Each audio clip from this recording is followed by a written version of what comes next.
Stéphane Lambert est né en Melun en 1973.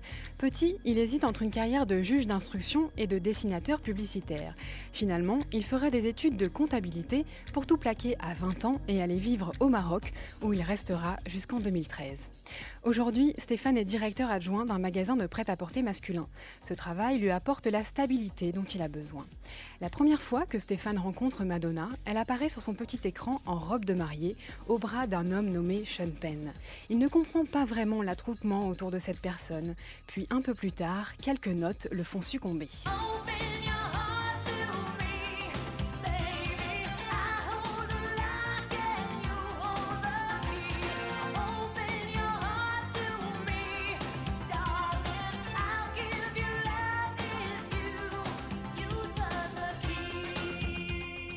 Ce que Stéphane admire chez Madonna, c'est la façon dont elle s'est construite à partir de rien, si ce n'est son petit grain de voix et sa photogénie. Selon lui, son secret de réussite tient à sa capacité à se remettre en question à chaque nouveau projet, faisant de toute nouvelle création une totale réinvention. Blonde, rousse, châtain, vierge effarouchée, co-girl, pin-up gothique ou gymnaste, avec Madonna, on ne sait jamais à quoi s'attendre. En fait, c'était comme un Tinder surprise, quoi.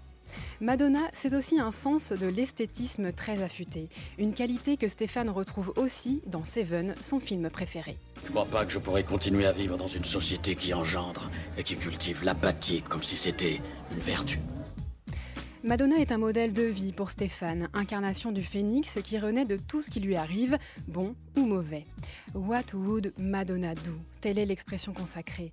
Qu'est-ce que ferait Madonna? Cette question, Stéphane en a fait un mantra face à ses doutes et autres difficultés. Car la Madone assume et se relève en toutes circonstances, se lançant à corps perdu dans toutes ses entreprises, créant des concepts sur mesure à la hauteur de ses colossales ambitions. Petit bout de femme qui, entre guillemets, des coronets en dessous, quoi. Sa passion, pour Madonna, Stéphane ne l'expose pas comme ça. Elle fait partie de son intimité. Il ne la partage qu'avec d'autres passionnés, heureux de leur montrer le nouveau vinyle dégoté comme on triomphe d'un bout de trésor éparpillé. Chez Stéphane, pas de chansons à fond dans l'appartement, ni de vidéos à tout bout de champ. Je connais quasiment tout tellement par cœur que de toute façon dans ma tête tout y est, quoi. J'ai un peu un jukebox cérébral à l'intérieur qui fait que dès que je pense à une musique, je vois le clip dans ma tête, j'ai les paroles et tout, quoi. Stéphane a assisté à la quasi-totalité des concerts de la star. Il s'est même présenté plusieurs fois à son hôtel de résidence pour tenter de l'apercevoir. Mais si jamais il se retrouvait en face de Madonna, il n'y aurait pas d'effusion. Seul un sourire béat ne pourrait se décrocher de son visage, trahissant sa passion, reflet surtout de l'admiration et du respect qu'il voue à cette femme de caractère qui a côtoyé les plus grands et fait plusieurs fois le tour de la terre. Justify my love, yearning, burning. Stéphane est un homme passionné, admiratif et respectueux. Il est également drôle, honnête et sérieux, mais pour peu que vous soyez fâché, il se montrera rancunier autant qu'il peut être casanier. Stéphane aime le jaune, cette couleur lumineuse et pourtant mal aimée. Comme le chat, il est attaché aux gens qu'il aime tout en restant indépendant.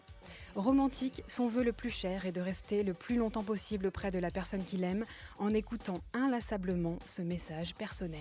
Mais si tu crois un jour que tu m'aimes, ne crois pas que tes souvenirs me gênent. Et cours, cours jusqu'à perdre haleine, viens me retrouver.